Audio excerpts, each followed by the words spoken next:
শয়তান হিংসা বিদ্বেষ বিক্রি করে বেশি বেশি আলেমদের কাছে, কারণ আলেমরা গুনার মধ্যে লিপ্ত হবে না, তো তাদের তো বিশাল আমল হয়ে যাবে।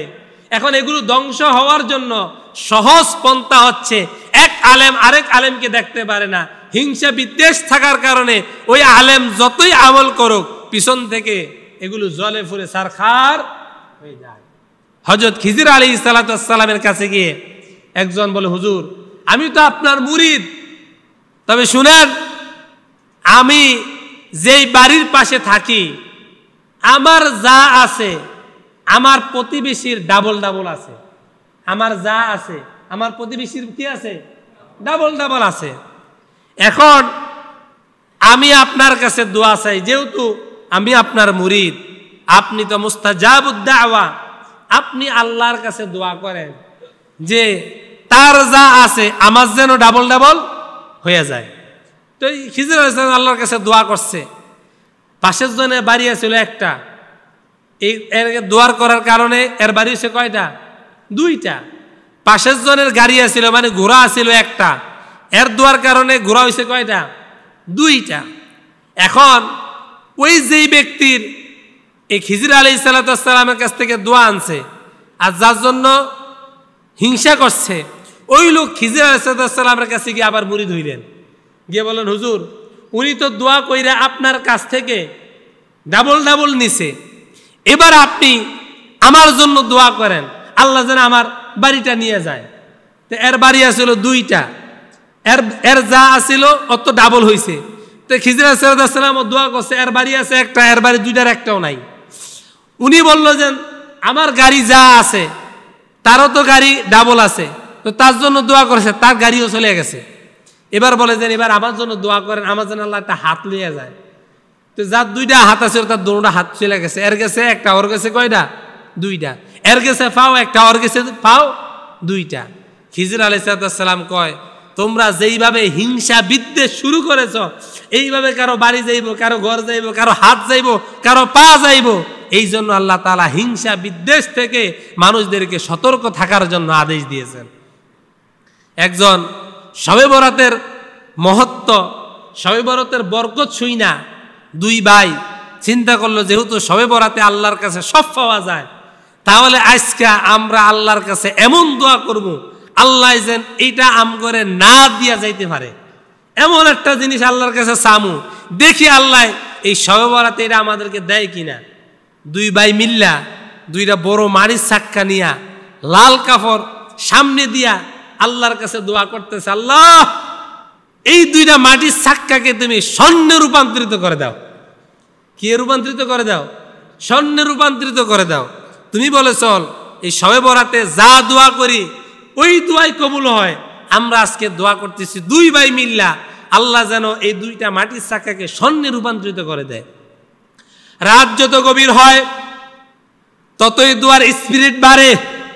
রাত যখন 3টা বাজতেছে, দুইজনে মিল্লা একজন আরেকজনের সাথে পাল্লা দিয়া দোয়া করতেছে, আল্লাহ অতি দ্রুত স্বর্ণর একটা খণ্ড বানাইয়া দাও, মাটিগুলোকে স্বর্ণ বানাইয়া দাও। যখন ফজরের সময় হয়ে গিয়েছে, তারা মুখের মধ্যে মুনাজাত শেষ করে। এখন দুই ভাই এক ভাই আরেক ভাইরে টানে, এক ভাই আরেক ভাইরে টানে। কে আগে এই কাপড়টা সরাইব, কারণ কাপড় সরাইলে কি স্বর্ণ। দুই ভাই টানাটানি করতে করতে এক পর্যায়ে দুনো ভাই মারামারি লাগছে। মারামারির এক পর্যায়ে বলতেছে, শুনো তুমি মাঝে মাঝে ফানি খাইছো, আমি মাঝে মাঝে ফানিও খাই না, আমি এক লাগাতর আল্লাহরে বলাইছি, এক লাগাতর আল্লাহরে বলাইছি। অতএব স্বর্ণ যদি হয় তাহলে দুটোটাই আমার, কারণ তোমার কষ্ট কম, আমার কষ্ট বেশি। তুমি ফানি খাইছো, আমি ফানি খাই না, আমি আল্লাহরে বালা করে ডাকছি। অতএব এই স্বর্ণ যদি হয় দুটোটাই আমার। ছোট ভাই কয়, শুন আমি মাঝে মাঝে ফানি খাইছি, এটা কিল্লিকে খাইছি তুই বুঝোস না, কারণ তুই যেমনে জিকির করা শুরু করছস আমি মনে করছি যদি ডাকায় দেয়া ধরে কবে যে এরা জিকিরের মধ্যে আছে, এই জন্য স্বর্ণের খারিদ দুটোটাই সরে নিয়ে যাইব। এই জন্য আমি মাঝে মাঝে পানি খেয়ে লড়াছাড়া দিয়া বুঝাইছি যে আমরা ঘুমিয়ে নাই, আমরা সজাগ আছি। আমরা কি আছি? সজাগ আছি। এই কারণে চোর ডাকাত আমাদের কাছে আইয়ে না। এই দুই ভাই যখন মারামারি লাগছে, এমন সময় তৃতীয় একজন আইসা বলে, কিরে তোরা সারা রাত বইরা দেখলাম জিকির করছ, সকালবেলা মারামারি লাগছিস কেন? শুনেন, এ মাঝে মাঝে ফানি খাইছে, আল্লাহরে কম বলাইছে, আমি আল্লাহরে বেশি বলাইছি, তদ্রুপ এখন স্বর্ণের খাড়ি সে ভাগ নিতে আইছে, এই জন্য আমরা দুইজন মারামারি লাগছি। তৃতীয় একজন বলে, আচ্ছা ঠিক আছে, স্বর্ণের খাড়ি যেহেতু তোমাকে দুইজনের সমস্যাতে আমি ভাগ করে দিতে আসি। স্বর্ণের কাপড় উল্টিয়ে দেখে দোনোটাই মাটির চাক্কা, জাগারটা জাগাত ফিরে আছে, দোনোটাই কি চাক্কা? মাটির চাক্কা। তৃতীয় লোকটা বলল, শুনো শুনো, আল্লাহ যদি তোমাদের দোয়া কবুল করে, দুলটা মাটির চাক্কাকে স্বর্ণের চাক্কায় রূপান্তরিত করে দিত, তোমরা দুইজন মারামারি লেগে দেখা যাইতো একজন নিহত হইতা, আরেকজন ফাঁসির কাস্টে ঝুলতা, স্বর্ণের জায়গায় স্বর্ণ পরে থাকতো, তোমাদের জীবনটা দুনিয়া থেকে চলে যাইতো। এই জন্য সৃষ্টির বিরুদ্ধে গিয়ে দোয়া করা যাবে না। সৃষ্টির বিরুদ্ধে গিয়ে দোয়া করা, আমরা যদি বলি এই মসজিদের মধ্যে যত পুরুষ আছে সবকে মহিলা বানিয়ে দেন, এটা কি সম্ভব? সম্ভব না। এই জন্য সৃষ্টির বিরুদ্ধে গিয়ে দোয়া করা যাবে না। তবে দোয়া করব আমাদের তাকদীরের জন্য, আমাদের জীবনের জন্য, আমাদের হায়াতের জন্য। এই জন্য রাসূল আমাদেরকে দোয়া শিক্ষা দিয়েছেন। দিছেন না? রজব এবং শাবান মাসে দোয়া আছে না নাই? রজব শাবানে বরকত দাও, রমজান মাসে গুনাহ জরাও। রজব এবং শাবান মাসে আল্লাহ তাআলা আমাদেরকে বরকত দান করে। কিসের বরকত? রাসূল দোয়া শিক্ষা দিয়েছেন, আল্লাহুম্মা বারিক লানা ফি রজব ওয়া শাবান ওয়া বাল্লিগনা রমাদান। আল্লাহ আমাদের রজব এবং শাবান মাসে বরকত দেন, আর আমাদেরকে নেক আমল করার জন্য, রোজাগুলো রাখার জন্য আপনি আমাদেরকে যে একটা অফার দিয়েছেন, 1/70, সুবহানাল্লাহ বলবেন না? 1/70 যে বরকত দান করেছেন, এই বরকত যেন আমাদের মাঝ থেকে ছুটে না যায়, এই জন্য আমাদের হায়াতটা লম্বা করে দেন। সকলে বলে আমিন। আল্লাহ যেন আমাদের হায়াতটাও রমাদান পর্যন্ত লম্বা করে দেয়। সকলে বলি আমিন। নেক হায়াত আল্লাহর কাছে চাইবেন। কি জন্য চাইবেন? ঘুষ খাওয়ার জন্য, সুদ খাওয়ার জন্য, বেনামাজি থাকার জন্য, বেরোজগারি থাকার জন্য? না না না, আল্লাহর কাছে আমরা নেক হায়াত চাইব আল্লাহর গোলামি করার জন্য। সুবহানাল্লাহ বলবেন না? আমরা কার গোলাম? কার গোলাম?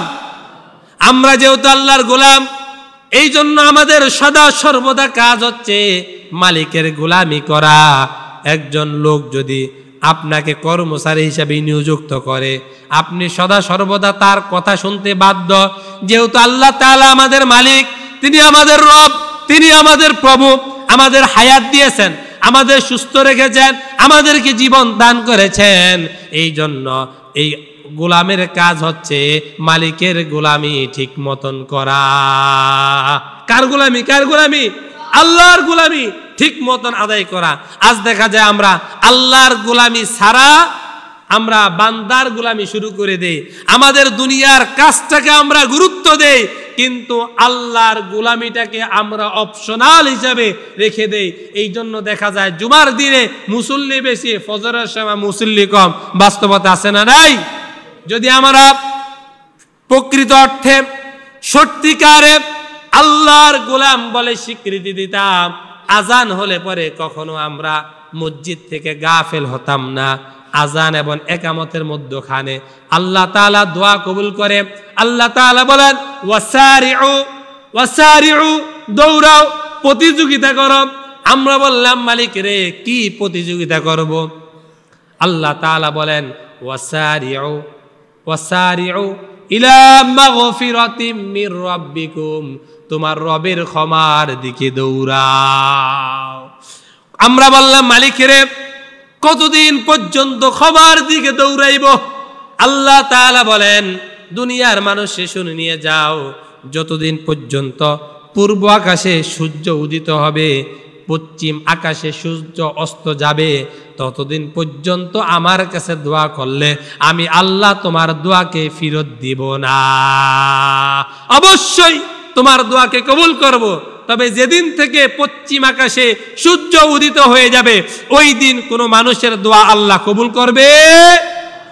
এই জন্য আল্লাহ তাআলা বলেন, ওয়াসারিউ ইলা মাগফিরাতিম মির রাব্বিকুম, তোমার রবের ক্ষমার দিকে দৌড়াও। আর যদি তোমরা ক্ষমা নিতে পারো তাহলে আল্লাহ তাআলা তোমাদের জন্য এমন একটা জান্নাত তৈরি করে রেখেছেন যেই জান্নাতের পাশ হচ্ছে আকাশ এবং জমিনের সমান। আল্লাহু আকবার। ওই জান্নাতে যেতে আমরা চাই কি চাই না? এই জন্য বেশি বেশি তাওবা করা, বেশি বেশি ইস্তিগফার করা, আযান এবং ইকামতের মধ্যখানে দোয়া কবুলের সময়। এখন দেখা যায় যখন আযান হয় আমরা গোসলের দিকে যাই, আর যখন মুয়াজ্জিন মাত্র আকামত দেয় তখন আমরা দৌড়িয়ে এসে জামাতের মধ্যে হাজির হই। আছে না নাই? আযান দিলে কয় এখনো কিরে গোসল করতে যাস না? এখনো কি আযান দিছে? ধর বেটা আযান দিয়ে এলো। তা আযান দিলে আমরা তখন গোসল করতে যাই, কোন রকম গোসল করে কয় এখনো কি মুয়াজ্জিন আকামত দিছিনি? কয় না, কয় আর করে আকামত দিয়ে এলো। আমি জানি না মুয়াজ্জিন যে লম্বা করে আকামত দেয়, হ্যাঁ এতক্ষণে আমি বাড়ির থেকে 3 বার আইতে যেতে পারি। তা আকামত দিলে আমরা দেখা যায় দৌড়িয়ে এসে এরপর সালাতের মধ্যে আমরা দাঁড়াই, তখন আমাদের খুশু এবং খুজু দুটোটাই ছুটে যায়। আল্লাহ তাআলা মুমিনদের ব্যাপারে বলেছেন, ক্বাদ আফলাহাল মুমিনুন আল্লাযীনা হুম ফি সালাতিহিম খাশিউন। দুনিয়ার মধ্যে সফল কাম হচ্ছে তারা, 1 নাম্বার ঈমান এনেছে যারা। ঈমানের এত পাওয়ার, ঈমানের এত পাওয়ার পৃথিবীর মধ্যে কোনো শক্তি, কোনো বাক্যের এত পাওয়ার নাই। যে ব্যক্তি পড়বে লা ইলাহা ইল্লাল্লাহু মুহাম্মাদুর রাসূলুল্লাহ, রাসূলুল্লাহ সাল্লাল্লাহু আলাইহি সাল্লাম বলেছেন দাখলাল জান্নাহ, ওই ব্যক্তির স্থান হচ্ছে আল্লাহর জান্নাত। এক কালিমা পড়লে আল্লাহর জান্নাতে যায়, আর কালিমা অস্বীকার করলে আল্লাহর জাহান্নামে যায়। তাহলে কালিমার পাওয়ার আছে না নাই? আজ আমরা দুনিয়ার মধ্যে স্পিরিটের পাওয়ার বুঝি। স্পিরিট চিনেন নি আপনারা? কয় রে বিল্ডিং কাফে গা, আপনার নাতে স্পিরিট খায়া এরপর বিল্ডিং থেকে নামতে আসে। রিক্সাওয়ালা, ভ্যানওয়ালা সারাদিন গরমকালে শরীর থেকে যখন গাম জ্বরে তখন আইসা বলে একটা কড়া স্পিরিট দেন, ওই স্পিরিটটা খাইলে নাকি সারাদিনের ক্লান্ত দূর হয়ে যায়। ওই স্পিরিট না আমার প্রিয়, শুধু ইমানের একটা স্পিরিট আছে। ইমানের স্পিরিট আছে না নাই? ইমানের এমন পাওয়ার, ইমানের কাছে পৃথিবীর সমস্ত মানুষ একতাবদ্ধ হয়ে যায়। কোনো ছেলে কোনো মেয়ে যদি বিবাহ বহির্ভূত সম্পর্ক করে তাহলে এলাকার সব মানুষ গিয়ে তাকে অ্যাটাক করে, তাকে ধরে, ছবি তোলে, এগুলো ফেসবুক সামাজিক যোগাযোগ মাধ্যমে ভাইরাল করে দেয়। আর কোনো ছেলে কোনো মেয়ে যদি কলেমা পড়ে বিবাহ বন্ধনে আবদ্ধ হয়ে যায় তখন তাদেরকে কেউ ডিস্টার্ব করে না, ঠিক কিনা? এই জন্য কালিমার পাওয়ার আছে না নাই? কালিমার এমন পাওয়ার, এক কালিমা দিয়ে আল্লাহর জান্নাতে যাওয়া যায়, আবার কালিমাকে অস্বীকার করে আল্লাহর জাহান্নামে ধাবিত হওয়া হয়। এই জন্য কালিমা আমাদের জীবনে মরণে শয়নে স্বপনে মৃত্যুর পূর্বক্ষণে দরকার আছে না নাই? এই জন্য আল্লাহর কাছে দোয়া করি, মালিকের মৃত্যু তো আমাদের একদিন হবে, তবে শেষ সময়, শেষ নিঃশ্বাসের সময় আমাদের জবানে জারি করে দিও লা ইলাহা ইল্লাল্লাহু মুহাম্মাদুর রাসূলুল্লাহ সাল্লাল্লাহু আলাইহি সাল্লাম। আমার প্রিয় সুধী,